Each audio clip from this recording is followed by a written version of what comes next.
दरवर्षीच्या प्रथेप्रमाणे कोयना जलाशयाचं कोयना माईचं ओटी पूजन करून या ठिकाणी ओटी भरण आपण केलेलं आहे। 103 TMC आज पाणी साठा आहे आणि लवकरच तो पूर्ण क्षमतेने म्हणजे 105 TMC पर्यंत जाईल। मी निसर्गरायाचा आभार मानतो, त्याचं वंदन करतो, कोयना माईच्या चरणी नतमस्तक होतो की भरपूर पाणी साठा आज कोयना जलाशयामध्ये आहे।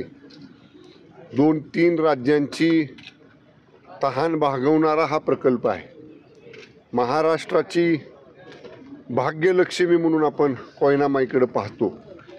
आज पूर्ण क्षमतेने पाणीसाठा झालेला आहे आणि पाठीमागं 2 महिने आपण वेळोवेळी यातनं विसर्गसुद्धा केलेला आहे। मी कोयना माईची अशीच कृपा महाराष्ट्रावर राहावी, पाण्याचं संकट महाराष्ट्रावर येऊ नये अशी कोयना माईच्या चरणी प्रार्थना करतो आणि महाराष्ट्राबरोबरच शेजारच्या राज्यांची सुद्धा पिण्याच्या पाण्याची, शेतीच्या पाण्याची, औद्योगिक वापराची तहान भागवण्याचं काम माता कोयना माई करत असते। अशीच कृपादृष्टी कोयना माईची राहावी याबद्दल कोयना माई चरणी मी प्रार्थना करतो।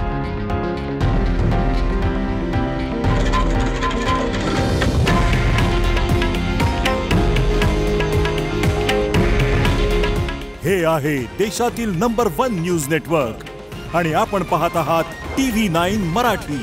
काळजी तुमची, हित महाराष्ट्राचं।